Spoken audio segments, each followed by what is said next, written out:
ایک دفعہ حضور کی زبان نور سے نکلا، ایک دفعہ صرف، کہ ایک اویسے کرنی ہے، یہ صحیح مسلم ہے، ایک دفعہ نکلا، ایک اویس کرنی ہے۔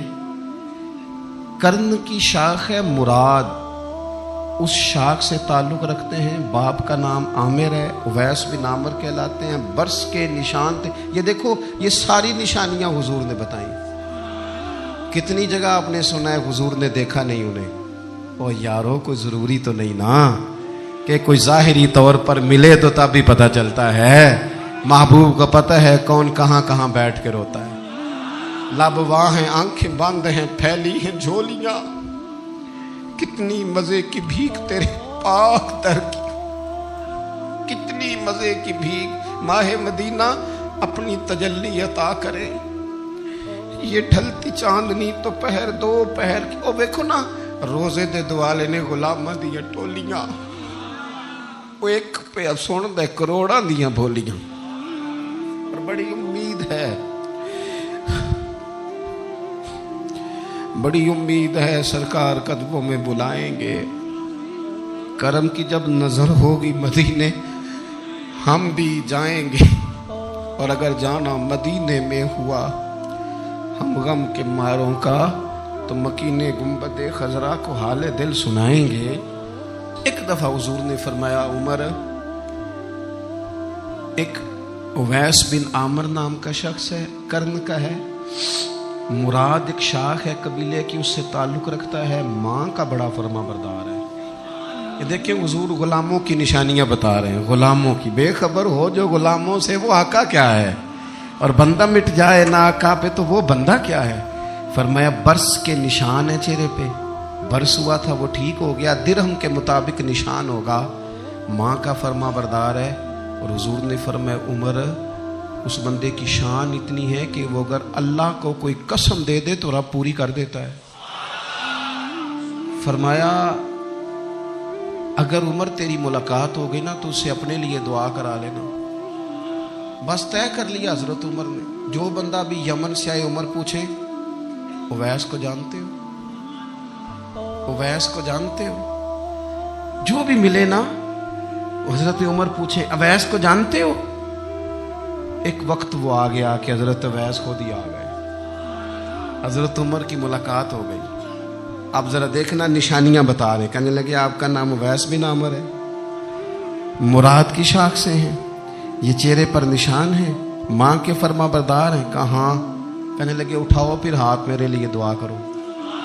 حضرت اویس بن عامر اویس کرنی رضی اللہ تعالیٰ عنہ کہنے لگے عمر میں آپ کے لیے دعا کروں؟ فرمایا کرو نا، اس لیے کہ مدینے والے حبیب نے کہا تھا دعا کرانا، حضور نے کرو نا دعا، ہم نے تو طے کر لی۔ ایک نقشہ محبوب نے بتایا تھا ایک دفعہ کہ وہاں سے آئے گا، ایک دفعہ وہ نقشہ بتایا تھا کہ وہ کرن کا یمن کا، ایک دفعہ کہا تھا وہ آئے گا، بس پھر میری عمر مدینے دے ٹبیاں دی تصویر بناؤندے ہی گزر گئی۔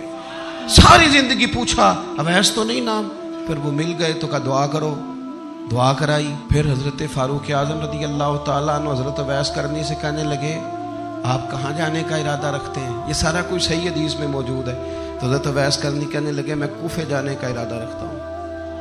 کہا میں کوفے کے گورنر کے نام خط لکھ دوں کہ اویس آ رہا ہے؟ تو حضرت اویس کرنی کہنے لگے نا نا نا نا، ہمیں پروٹوکول نہیں چاہیے، میں نا سادہ رہنا پسند کرتا ہوں، اسی کسے دیکھو جو نہیں جو لگ دے، نہ کوئی ساڈا دردی، بس کونے میں پیچھے، ہم کوئی سٹیج کے شوقین لوگ ہیں، ہم کوئی نعروں کے شوقین لوگ ہیں، ہم کوئی تصویروں کے شوقین، ہم تو پیچھے بیٹھنا، بس کسی کو نظر آئے نہ آئے۔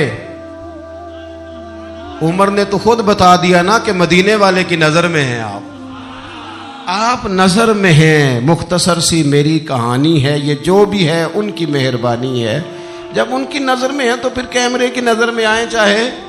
حضرت اویس کہنے لگے ضرورت کوئی نہیں، میں پیچھے رہنا پسند کرتا ہوں۔ تو حضرت عمر نے کوفے بھیج دیا، ایک بڑا رئیس آیا حضرت عمر سے ملنے کوفے کا، تو جناب عمر فرمانے لگے اویس کرنی کو جانتے ہو؟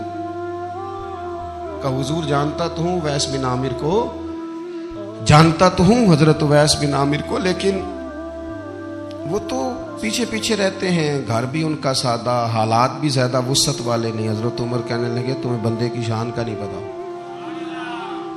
وہ بندہ حج کرنے آیا ہوا تھا مکے، حضرت عمر سے ملے، کوفے کے رئیس تھے، تو حضرت عمر کہنے لگے واپس جانا تو اس سے دعا کرانا۔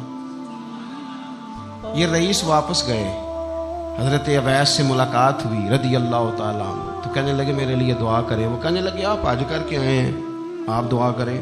کہا نہیں آپ کریں۔ کہنے لگے آپ حج کر کے آئے ہیں، آپ کریں۔ کہنے لگے نہیں آپ کریں۔ تو حضرت اویس سمجھ گئے، کہنے لگے عمر سے مل کے آئے ہیں، عمر سے مل کے آئے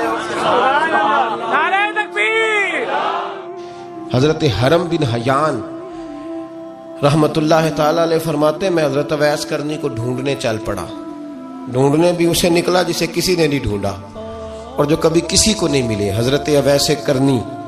یہ فکرہ کسی درویش نے نا حضرت اویس کرنی کے لیے کہا ہے، یہ فکرہ پورا فیٹونی پہ آتا ہے، اسی کسے دے کچھ نہیں جے لگ دے تے نہ کوئی ساڈا دردی، کوئی یارانہ نہیں، کوئی دوستانہ نہیں۔ حضرت اویس کرنی کا مزار بھی کنفرم نہیں کہ کدھر ہے، بس اسی کسے دے کچھ نہیں لگ دے، کیا ضرورت ہے، بس ٹھیک ہے۔ اپنا جو ہے انداز سارے زمانے سے علیحدہ کر کے رکھا انہوں نے، علیحدہ، الگ تھلگ۔ تو حضرت خواجہ اویس کرنی کو ڈھونڈتے ڈھونڈتے کہتے ہیں میں گیا، کرن گیا۔ حضرت حرم بھی نہیں، یہ داتا صاحب نے اس کو لکھا ہے، فرماتے ہیں میں گیا تو مجھے لوگوں نے کہا وہ تو حج کرنے چلے گئے۔ کہتے ہیں جب میں مکے گیا تو میں نے لوگوں سے پوچھا اویس کرنی آئے تھے؟ کہنے لگے ہم تو نہیں جانتے۔ یہ تو میرے جیسے لوگ ہوتے ہیں نا، جن کی تصویریں زیادہ نکلتی ہیں تو جن کی ویڈیو زیادہ ہوتی ہے تو لوگ زیادہ جاننے لگتے ہیں، ورنہ رب کریم کے بندے تو چھپے ہوئے، چکر میں پڑے ہی نہیں۔ کون اویس کرنی؟ تو انہوں نے کہا کہ حضرت اویس کرنی، چہرے پر برس کے داغ ہیں، کمزور سا وجود ہے، داڑھی زیادہ گھنی نہیں۔ جب حالات بتائے تو کہنے لگے اس طرح کا ایک شخص آیا تھا، اس نے طواف کیا تھا، پہلے بھی دنیا کرتی ہے، پر جب اس نے کیا ہے نا تو اس کے طواف نے وہ خود بھی رویا ہے اور بھی بڑے روئے ہیں۔ وہ جب حجر اسود پہ آیا ہے تو رنگ بدلتا دیکھا ہے۔ کہا وہ کدھر گئے؟ کہنے لگے پورا نہیں پتا، اتنا ضرور خبر ہے کہ ان کے انداز بتاتے تھے کہ اب مدینے جائیں گے۔ جناب حرم بن حیان کہتے ہیں پھر میں مدینے گیا، میں نے خواجہ اویس کو ڈھونڈا۔ میں نے کہا یار میں نے حضرت خواجہ اویس کرنی کو ملنا ہے، کسی نے بتایا ہے کہ وہ مدینہ شریف آئے۔ تو لوگ کہنے لگے ہم نہیں جانتے وہ کون ہے۔ لیکن نا دنیا جان گئی، دنیا میں بڑا کچھ ہو گیا، بائی نیم لوگ جاننے لگے، ہوٹلوں پہ پہچاننے لگے، سڑکوں پہ پہچاننے لگے۔ لیکن بات تو یہ ہے کہ جن کو پہچاننا چاہیے اگر وہ پہچان لیں پھر تو بڑی بات ہے، پھر تو بڑی بات ہے۔ لیکن اگر وہاں ہی پہچان نہ ہو سکے تو پھر تو معاملہ بڑا الگ سا ہے نا۔ عزیز بھائی، حضرت خواجہ اویس کرنی کے بارے میں پوچھا تو مدینہ شریف کے زائرین اور وہاں کے مقامی لوگ بھی کہنے لگے کوئی نہیں پتا، ہم نہیں جانتے، ملے ہی نہیں۔ تو کہا باریک سا وجود ہے، پرانا سا لباس ہے، برس کے داغ ہے، چہرے پہ داڑھی زیادہ گھنی نہیں، کسی کو پاس نہیں بٹھاتے۔ پھر ایک جملہ اور کہا، سنا ہے روتے ہیں تو بڑے درد سے روتے ہیں، سنا ہے بھیگی رہتی ہیں پلکیں، سنا ہے ان کی پلکیں بھیگی رہتی ہیں۔ میں 2-4 دن پہلے کسی سے سن رہا تھا شعر، اس نے کہا تھا ایک واری میری آنکھیاں تو انہوں نے اتھرو پونجے سن، ہن چسکا پہ گیا رونے دا، ہر ویلے یا ہوزاری ہے۔ تو کہتے ہیں کہ وہ اس طرح کی اس کی کیفیت ہے۔ کہتے ہیں میں نے کہا یار وہی تو اویس کرنی تھے، کدھر گئے؟ کہنے لگے کوئی خبر نہیں، جب وہ آئے ہیں تو ان کے آنے کا انداز ہی نرالا تھا، سسکیاں اور آہیں نکل گئیں اس شخص کی جب وہ مدینے آیا۔ حضرت حرم بن حیان کہتے ہیں میں ڈھونڈتا رہا، تلاش کرتا رہا، پھر میں ان کو ڈھونڈتے ڈھونڈتے عراق میں آیا تو نہر فرات کے کنارے ایک کمزور سے آدمی کو ریت کے ٹیلے پر بیٹھ کے وضو کرتے دیکھا۔ کہتے ہیں جب ان کا وضو مکمل ہوا تو میں نے کہا السلام علیکم، تو کہتے انہوں نے چہرہ نہیں پھیرا، وہیں بیٹھے بیٹھے کہنے لگے وعلیکم السلام یا حرم بن حیان، یا حرم بن حیان وعلیکم السلام۔ تو کہتے میں نے کہا کہ من انت، آپ کون ہے؟ تو کہنے لگے وہی ہوں جسے تم مکے اور مدینے ڈھونڈتا رہا۔ تو کہتے میں نے کہا حضور آپ میرا نام کیسے جانتے ہیں؟ بڑا خوبصورت جملہ ہے، اللہ کرے آپ کو یہ یاد رہے، سبق کبھی نہ بھولنا، یہ سبق کبھی نہ بھولنا۔ بابا صاحب کے مزار پہ گئے تو خالی آ گئے، دادا صاحب گئے تو خالی، ایسے ہی چلے گئے ہم. فارغ لوگ تھے، کوئی کام نہیں تھا کہ بابا فرید کی گلیوں میں گھومتے رہے. ہم فارغ تھے کہ 2 بجے حضرت سلطان باہو رحمت اللہ علیہ کی جالیوں کے سامنے کھڑے رہے. ہم کوئی پتھر چاٹنے والے لوگ تھے کہ آدھی رات بیت گئی اور ہم بزرگان کرما والا شریف کھڑے رہے. یہ کیسے ہو گیا کہ محدث اعظم کے مزار پہ کھڑے رہے؟ ایسے ہی کوئی بات تھی؟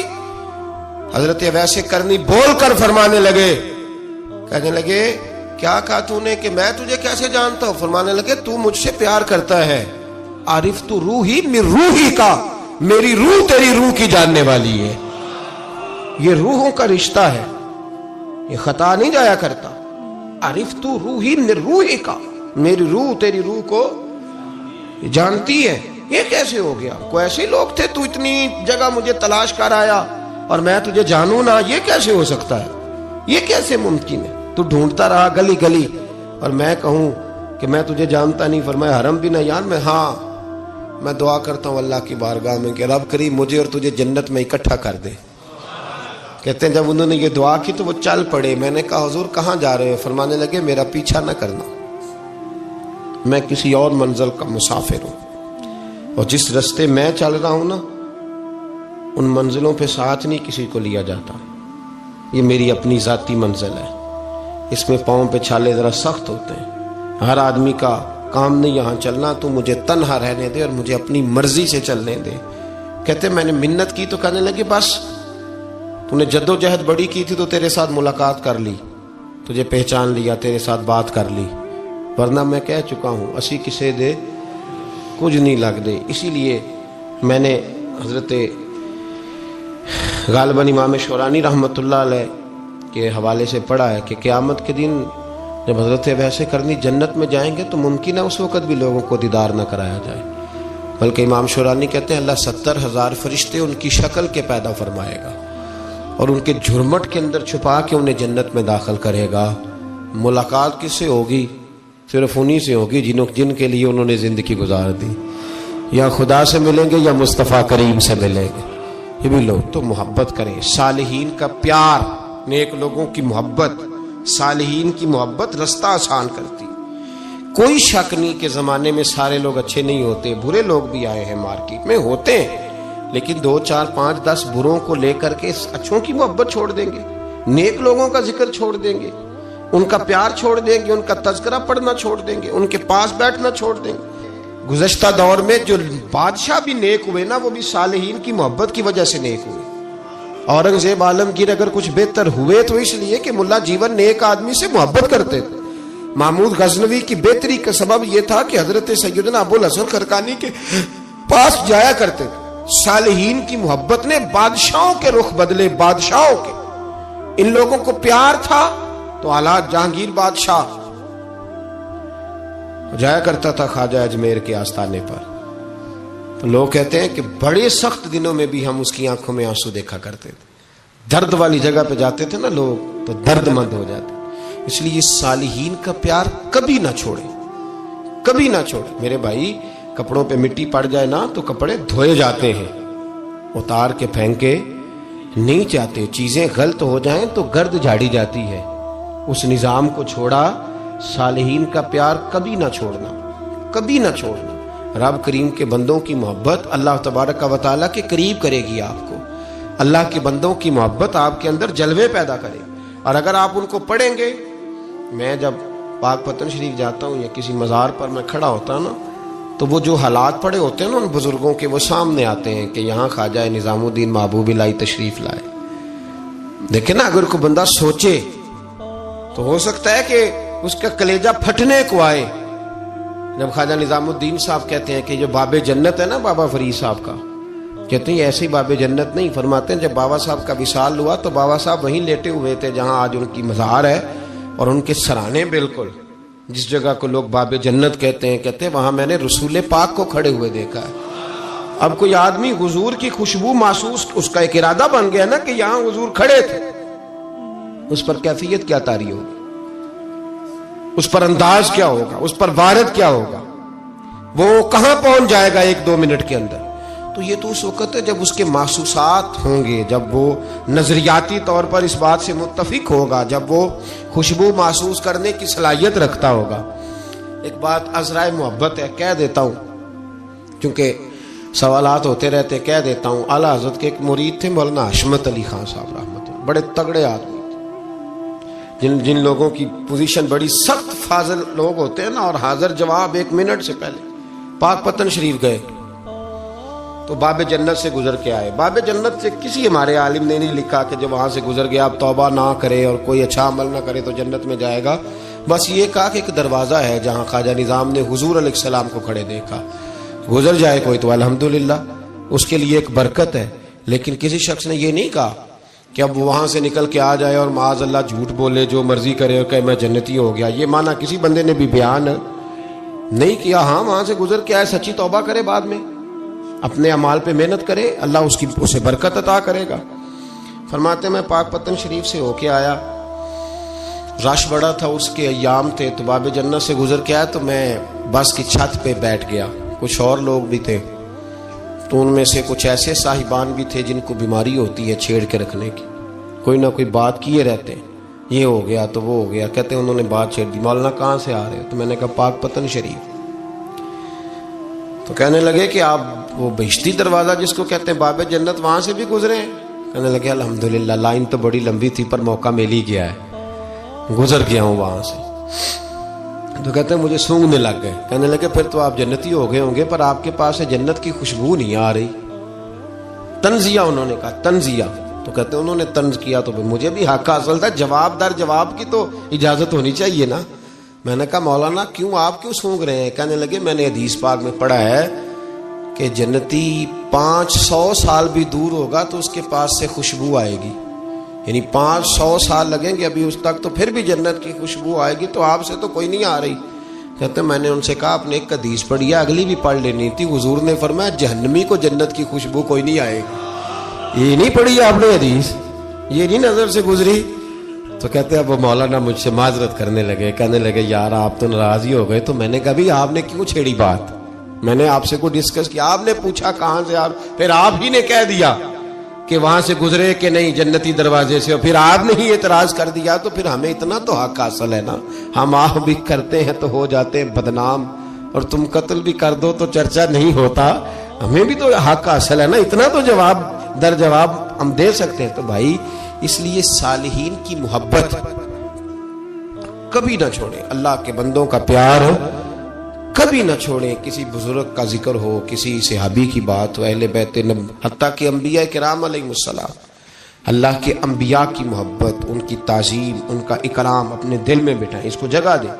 یہ تکمیل ایمان کے لیے بڑا ضروری ہے۔ فقد استکمل الایمان کے لفظ آئے حدیث میں، اگر تکمیل ایمان چاہیے اللہ کی رضا کے لیے لوگوں سے محبت کرنی چاہیے۔ اللہ عمل کی توفیق عطا فرمائے۔